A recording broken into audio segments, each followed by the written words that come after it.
All right, to my left is Houston Astros Director of Clubhouse Operations, Paul Burgess.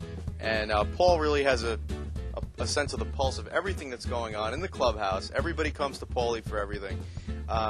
Give people a sense of what a massive production this is. How many players are here for the start of spring training? How much laundry do we go through on a daily basis? Well, right now we got about 156, and the big leagues will be sending down some more. So it's hard to say what we're going to end up with, but likely about 1.5 tons of laundry. It's really heavy. So that that's basically it. So everything's ready when the guys come in the morning. They hit the field. They're all set.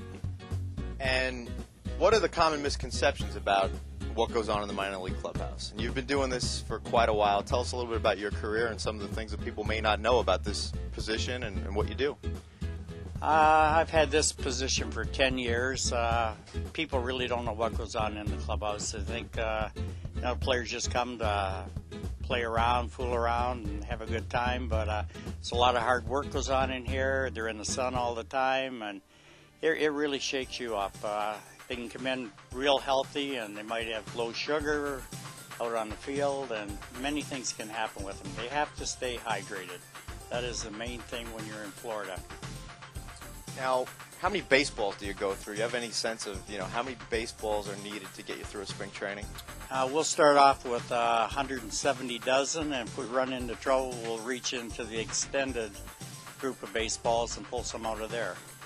And I would imagine that it takes quite a long time to actually do all the laundry here through the course of a day, and how does that process work? Well, once the guys get off the field and we get their uniforms, the guys will get right into it. And let's say if they're off the field by 4:30, we might be done by 7 o'clock or 8 o'clock at night, depending if we got a bus on the road. The coaches like to sit around in their uniforms. Of course, I go after them because one set with a jersey and their pants and their personals will take an hour and a half before we can get it done. So we like to get them as soon as possible because these guys have a life too. Now, tell us about the facility here. It did undergo an extensive renovation quite a few years back, and it really is regarded as a top-notch facility. How important is a facility when you're trying to house 160-plus players? Well, the way this building is laid out, everything is perfect. Players come in, they walk by my office, so I see them every morning. I know who's in and who's late, and we have a bus bring them in from the hotel every morning, which is a half an hour away. But at the end of the day, they take vans back to the hotel, and naturally, if there's 2 or 3 that want to go, we make them wait for the rest of the guys till we get a full van load. And real quick, just tell us a little bit about your background and your history in baseball. Well, I started in hockey, and I really don't know how I ended up in baseball, but thanks to Tim Perper and Barry Waters, they got me involved here. Before, I'd just come down and hang out on the major league side and help the minor leagues come back and forth, but Tim put me in that position here full time, and it's really worked out well. It's the people you meet here that make the game the game. What is your favorite part of the job? And I guess dealing with the players with all their problems. They're here all the time in the office when they have problems, and great kids.